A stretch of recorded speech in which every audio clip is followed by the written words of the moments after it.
Bayangkan, Anda berada dalam sebuah situasi di mana sumpah spiritual yang paling absolut, nah ini, berbenturan langsung dengan birokrasi negara yang paling kaku. Iya, itu skenario yang rumit banget sih. Bener kan? Dan bagi Anda yang sering mengikuti perkembangan isu sosial, pasti tahu warisan mendiang Pastor Jack Mason di Sintang. Beliau ini kan menghabiskan seluruh hidupnya melayani masyarakat terikat pada kaul kemiskinan gitu. Betul, yang artinya secara spiritual beliau sama sekali tidak punya harta atas namanya sendiri. Nol. Nah, itu dia. Tapi ironisnya, justru prinsip ketiadaan kepemilikan pribadi ini yang sekarang memicu semacam kelumpuhan hukum. Bayangkan saja, ada 9 sertifikat tanah dan aset bernilai tinggi yang dikelola atas nama beliau, sekarang malah tertahan. Diklaim pihak lain pula kan? Iya, ini memicu salah satu konflik hukum paling masif loh di Kalimantan Barat saat ini. Selamat datang di sesi eksplorasi mendalam kita. Hari ini kita bakal membedah tumpukan dokumen krusial soal sengketa aset Serikat Maria Montfortan atau kita sebut SMM saja ya. Dan sumber-sumber yang kita punya hari ini lumayan komprehensif ya. Kita pegang dokumen perkara perdata nomor 126 PDTG 2025 PN Sintang, terus ada liputan investigasi lokal dan nasional. Ada surat edaran Bupati Sintang juga kan? Betul, sampai ke transkrip orasi dari aksi massa yang memanas beberapa waktu lalu. Membedah sumber-sumber ini ngasih kita lanskap yang sangat jelas soal anatomi sebuah sengketa. Iya, karena ini bukan sekedar perebutan lahan biasa. Ini tentang bagaimana institusi peradilan di Sintang sedang diuji kredibilitasnya. Terutama di bawah tekanan puluhan organisasi masyarakat yang, mereka nolak diam melihat kejanggalan administrasi ini. Tepat. Kenapa kasus ini krusial buat Anda yang mendengarkan? Karena ini preseden. Ini tuh semacam uji materi de facto di lapangan tentang apa jadinya kalau hukum kanonik gereja tabrakan dengan undang-undang pokok agraria kita. Masuk akal. Coba kita langsung masuk ke pusaran konfliknya ya. Hari ini kami sangat sedih melihat kondisi negara kesatuan Republik Indonesia. Kenapa? Tidak ada titik toleransi yang sangat luar biasa di wilayah negara kita. Pembubaran pembangunan gereja dan sebagainya dilakukan. Membangun gereja di Desa Kapur, Kalimantan Barat juga dilakukan oleh oknum-oknum yang ingin menghancurkan intoleransi yang ada di wilayah Kalimantan. Kalau di Sintang sih kaca. Di sini juga di hadapan para petinggi perwakilan dewan-dewan kita dan para aparat penegak hukum, kita melihat hari ini umat Katolik berkumpul. Kami tidak berbicara kami organisasi apa, kami tidak berbicara agama kami apa, tapi kami menuntut keadilan yang seadil-adilnya. Kami berdiri di tempat ini untuk memperjuangkan keadilan yang harus diberikan kepada kami umat Katolik. Begitu juga yang berdiri di sini bukan hanya umat Katolik saja, tetapi banyak bantuan-bantuan dari Kristen maupun umat Muslim yang memperjuangkan semua harta-harta umat Katolik, salah satunya Pastor Mason. Berdasarkan hukum kanonik, apapun yang menjadi harta milik seorang pastor, itu adalah harta umat Katolik dan warga masyarakat Katolik. Setelah Pastor Mason wafat, ekspektasi wajarnya kan semua aset SMM, ini termasuk ada brankas yang belakangan diduga dirusak juga, harusnya balik langsung ke kongregasi dong. Logikanya sih begitu, iya. Nyatanya nggak gitu. Dokumen-dokumen vital termasuk 9 sertifikat tanah itu malah tertahan di pihak mantan rekan kerjanya dan di notaris Dodon. Kok bisa sih hukum kita membiarkan ini? Nah, kalau kita bedah alasannya, kita harus paham cara kerja hukum positif kita ya. Seorang notaris atau pihak ketiga manapun yang pegang dokumen, mereka itu kan terikat murni pada apa yang tertulis di atas kertas. Oh, hitam di atas putihnya ya? Iya benar. Jadi kalau nama di sertifikat hak milik itu Jack Mason, ya secara hukum negara itu dianggap harta waris pribadinya. Hukum negara kita ini bisa dibilang sangat buta terhadap kesepakatan internal atau hukum agama. Apalagi kalau hukum agamanya itu nggak diformalkan dalam akta notaris pas pembelian awal kan? Tepat sekali. Makanya pihak-pihak yang nahan sertifikat ini sebenarnya cuma berlindung di balik kekakuan hukum positif itu. Mereka tahu banget tanpa putusan pengadilan yang ngebatalin status kepemilikan pribadi itu, SMM nggak punya dasar legal buat maksa pengembalian. Saya jadi kepikiran analogi ini deh. Ibaratnya ada seorang CEO perusahaan nih, ya. Karena butuh cepat dan alasan praktis, dia beli mobil operasional perusahaan, tapi pakai namanya sendiri di BPKB. Ya, itu sering kejadian sih. Nah, perusahaannya mungkin pegang kwitansi asli, tahu uangnya dari mana, tapi hukum negara kan cuma ngelihat nama di BPKB-nya. Jadi, pas CEO ini meninggal, keluarga atau kenalan pribadinya bisa aja ngotot ngeklaim mobil itu. Berlindung pada teks hukum gitu ya. Bener, mengabaikan fakta substansial kalau dana dan tujuannya itu murni buat perusahaan. Tapi tunggu dulu, kalau secara tertulis nama yang tertera adalah individu tersebut, gimana hukum kita bisa menentukan siapa pemilik aslinya dalam kasus yang sangat spesifik seperti SMM ini? Itu pertanyaan bagus. Analogi CEO Anda tadi sangat relevan. Tapi kasus SMM ini komplikasinya jauh lebih dalam. Kita kan bicara soal aset tanah dan bangunan ya. Yang pembuktian hukumnya pasti lebih ketat dari sekedar kendaraan bermotor kan? Jelas, jauh lebih ketat. Itulah kenapa pada 12 Juli 2025, situasinya mulai eskalasi. Tim hukum SMM yang dipimpin oleh Agus Suwarno, mereka mutusin buat nggak sekedar kirim somasi lagi. Mereka ngambil langkah fisik. Oh wow, iya, saya baca di dokumentasi lapangan, mereka sampai pasang 11 pelang kepemilikan di titik-titik krusial di Sintang. Betul, kayak di pemakaman Kerkhoff, Yayasan Kobus, Mata Bola, terus di Jalan Uvang Urai, sampai ke Jerora 2. Menurut saya, masang pelang itu bukan cuma tindakan simbolis ya. Secara hukum, SMM ini lagi mendeklarasikan status quo atas lahan-lahan itu kan? Semacam ngasih sinyal keras ke calon pembeli. Kayak, tanah ini lagi sengketa loh, jangan coba-coba ditransaksikan. Persis, secara strategis itu langkah mitigasi risiko yang sangat cerdas. Di sengketa agraria, bahaya paling fatal itu kalau pihak yang nahan sertifikat diam-diam memindah tangankan asetnya ke pihak lain. Wah, kalau itu sampai terjadi, bisa repot. Banget, kalau ada yang namanya pembeli beritikat baik, proses pemulihannya bisa makan waktu puluhan tahun. Nah, langkah fisik pasang pelang ini kemudian mereka kunci dengan langkah legal yang absolut, yaitu masukin gugatan perdata ke Pengadilan Negeri Sintang. Perkara 126 PDTG 2025 itu ya? Oke, mari kita bedah argumen hukum yang dibawa SMM ke pengadilan.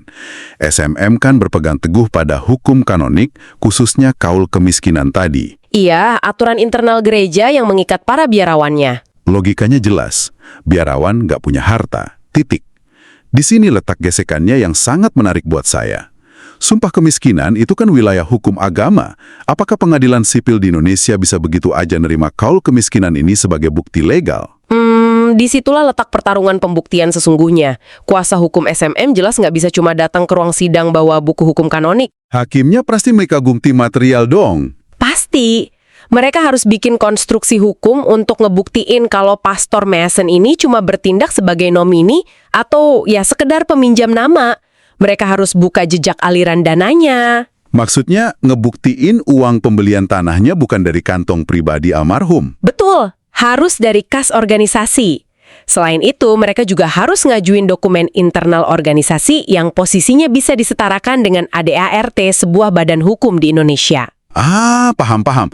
Jadi hakim nantinya yang bakal nguji, apakah aturan internal yang disepakati secara sadar oleh almarhum semasa hidupnya bisa ngebatalin status kepemilikan di sertifikat negara itu? Iya, tapi beban pembuktiannya sangat ekstensif.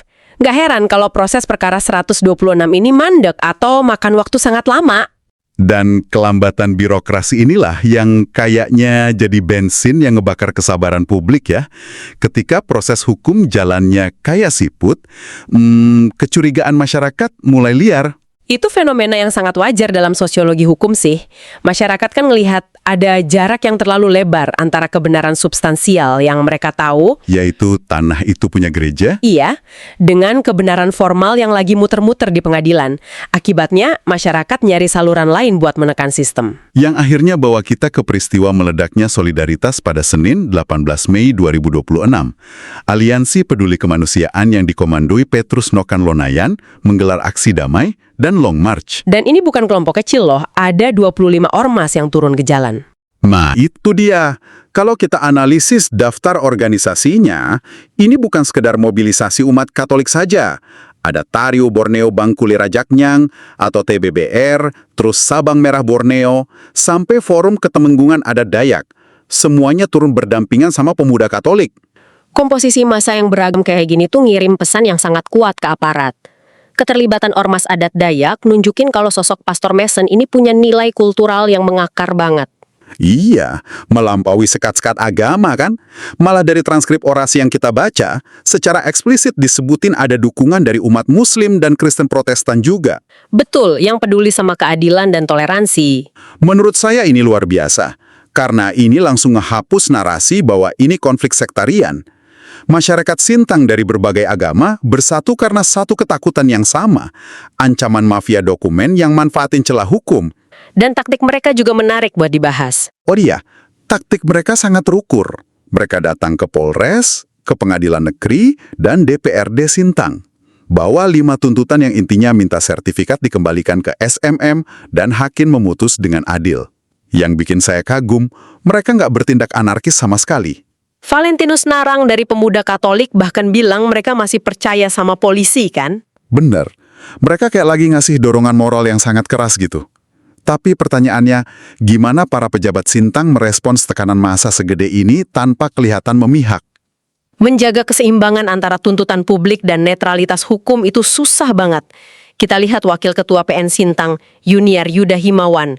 Beliau ambil pendekatan normatif, menegaskan pengadilan gak akan terpengaruh opini publik dan murni berpegang pada fakta persidangan.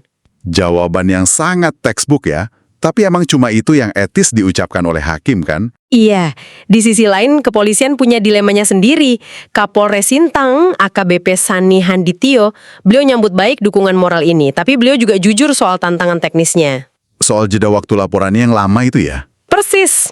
Kasus penggelapan kayak dugaan perusakan berangkas dilaporkan bertahun-tahun setelah kejadian aslinya. Oh, kalau bicara pembuktian pidana, waktu itu musuh utama penyidik loh. Jejak forensik di berangkas mungkin udah nguap. Saksi matanya lupa. Dan yang paling susah, ngebuktiin mens rea atau niat jahat dari yang nahan dokumen. Karena pihak yang nahan bisa ngeles dengan gampang kan? Pasti, mereka tinggal bilang ke polisi, kami nggak ngegelapin kok, kami cuma ngamalin dokumen ini karena status warisnya belum jelas dari pengadilan perdata. Nah, begitu mereka bilang gitu, dimensi kasusnya langsung geser dari pidana murni ke ranah sengketa perdata. Polisi jadi nggak bisa sembarangan nyita sertifikat tanpa ada landasan pidana atau perintah pengadilan. Terus gimana dengan pihak pemerintah daerahnya? Bupati Gregorius Herculanus Balang ngeluarin surat edaran ke Sbangpol. Isinya ngimbau warga buat menghindari hoaks dan selesaikan lewat dialog. Wakil Ketua DPRD Yohanes Rumpak juga janji bahwa isu ini ke rapat kerja dinas. Menurut saya itu langkah damage control secara politik ya, biar ekonomi di Sintang nggak mandek. Posisi aparat ini ibarat wasit pertandingan bola yang dikelilingi ribuan supporter marah. Gimana tuh analoginya? Gini, supporter ini tahu persis ada pelanggaran keras di kotak penalti. Wasitnya setuju nih buat ngecek layar VAR. Tapi masalahnya, rekaman VAR-nya buram karena peristiwanya udah terjadi berbulan-bulan yang lalu. Dan buku aturannya juga pakai 2 bahasa yang beda ya, hukum agama dan hukum negara. Nah, itu. Wasit butuh waktu lama buat ngecek frame demi frame. Sementara penonton di stadion udah mulai teriak-teriak curiga, wasitnya disuap. Sangat bisa dimaklumi kalau masyarakat Sintang jadi cemas dan curiga, kan? Dan kecemasan soal wasit disuap ini bukan tanpa alasan loh di Sintang. Ada presiden buruk di sana. Makanya Pengadilan Negeri Sintang itu sadar banget soal krisis kepercayaan ini. Oh, yang soal instruksi pengawasan publik itu? Iya, bersamaan dengan komitmen netralitas, PN Sintang secara proaktif ngumumin sistem whistleblower. Kalau ada warga yang nemuin aparatur pengadilan main mata, mereka disuruh lapor resmi langsung ke Mahkamah Agung. Menurut saya ini langkah yang brilian dan transparan. Pengadilan kayak buka pintu dan bilang, sini, silakan awasi kami. Kenapa transparansi ini mutlak? Nah, disinilah semuanya masuk akal. Sumber investigasi kita ngebuka satu konteks krusial. Kasus paralel itu ya? Benar, ada skandal dokumen lain di Sintang yang terungkap di waktu yang berdekatan. Kasus Azwar Ridwan. Wah, kasus ini emang mengekspos betapa rentannya sistem administrasi tanah di sana. Gimana detailnya menurut Anda? Mekanismenya mencenangkan. Jadi ada sertifikat hak milik, SHM nomor 25. Di tahun 2001, diklaim hilang oleh oknum tertentu. Dari laporan kehilangan palsu itu, birokrasi kita nerbitin sertifikat pengganti yang baru. Padahal dokumen aslinya kemana? Nah, dokumen asli SHM 25 itu nggak pernah hilang. Dokumen itu ternyata tersimpan aman di BPD Kalbar Cabang Sintang sebagai agunan pinjaman, mengendap selama 18 tahun dari 1994 sampai 2012. Gila kan? Preseden inilah kunci buat mahamin psikologi ke-25 ormas yang turun ke jalan itu. Pasti. Kalau pendengar kita melihat fakta bahwa di kota yang sama pernah kejadian dokumen dibilang hilang, padahal ada di bank pemerintah belasan tahun, wajar aja mereka turun ngawal dokumen SMM. Masyarakat jadi sadar banget kalau dokumen legal tuh gampang banget diakali ya. Benar. Logika publik sekarang, kalau SHM di bank aja bisa diduplikat pakai trik laporan hilang, apalagi 9 sertifikat SMM yang sekarang lagi dipegang sama individu dan notaris swasta. Risiko dipindah tangankan itu nyata banget. Makanya mereka magerin aset SMM dengan exposure media habis-habisan, biar nggak ada birokrat atau notaris yang berani nyentuh, apalagi ngeproses balik nama sertifikat itu secara diam-diam. Ini bukan sekedar paranoia, ini belajar dari pengalaman. Mereka pakai solidaritas lintas budaya dan agama buat nambal kelemahan sistem peradilan formal kita. Kasus SMM ini berevolusi ya, dari yang awalnya cuma sengketa perdata kongregasi, jadi ujian integritas buat seluruh ekosistem hukum di Sintang. Sangat tepat.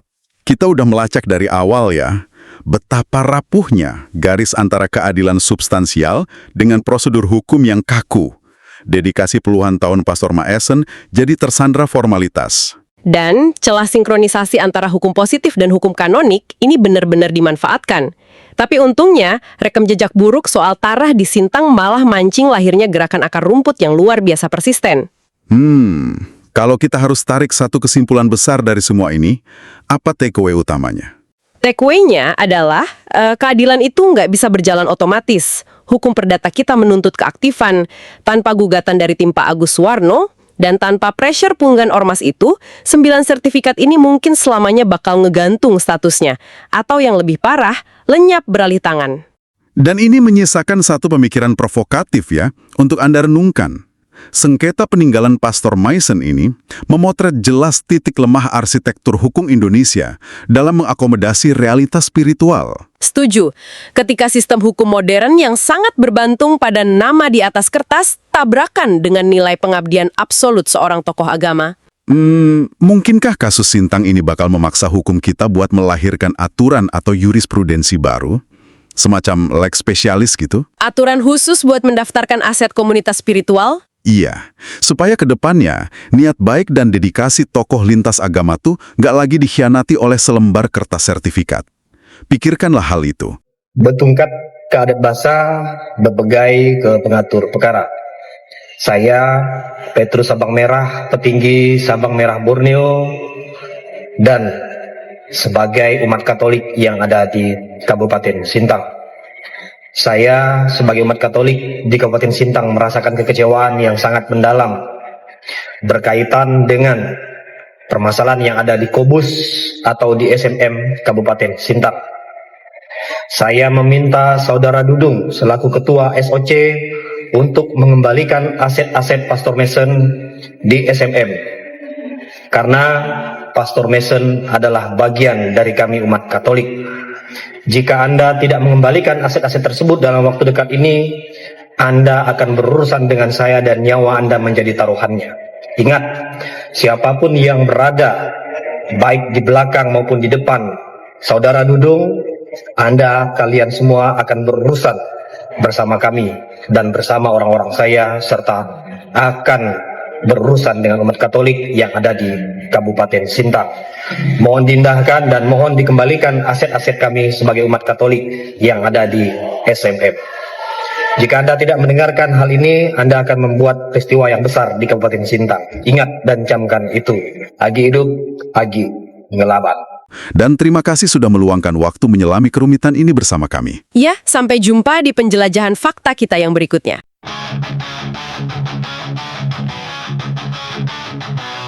Aku berkata kepada kamu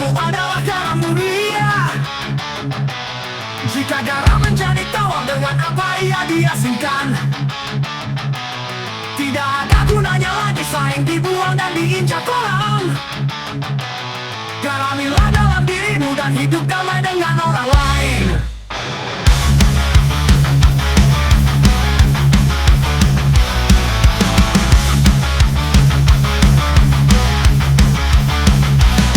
Aku berkata kepadamu, kamu adalah terang dunia. Kota yang ada di atas gunung tidak mungkin disembunyikan. Tidak ada orang yang menyalakan pelita di bawah kantang, tetapi di atas kaki dia untuk menerangi semuanya. Setiap orang akan dikalami dengan api. Hendaknya terangmu bercahaya di depan orang, supaya mereka melihat perbuatanmu yang baik dan memuliakan Bapamu yang ada di sorga.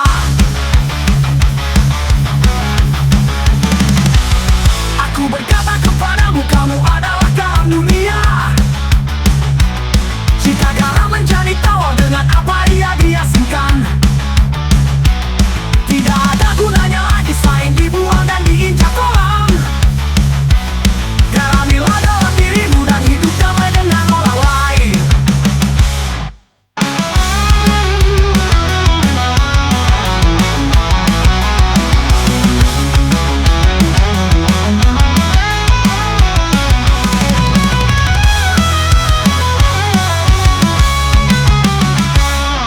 Aku berkata kepadamu, kamu adalah garam dunia.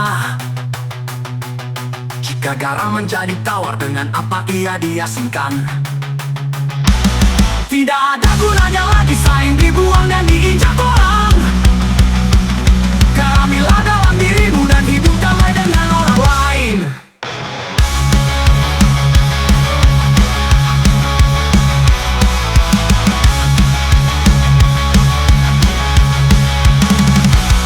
Aku berkata kepadamu, kamu adalah terang dunia. Kota yang ada di atas gunung tidak mungkin disembunyikan. Tidak ada orang-orang yang menyalakan pelita di bawah jantan, tetapi di atas kaki dia untuk menerangi semuanya. Setiap orang akan dikalami dengan api. Hendaknya terangmu bercahaya di depan orang, supaya mereka melihat perbuatanmu yang baik dan memuliakan Bapamu yang ada di sorga.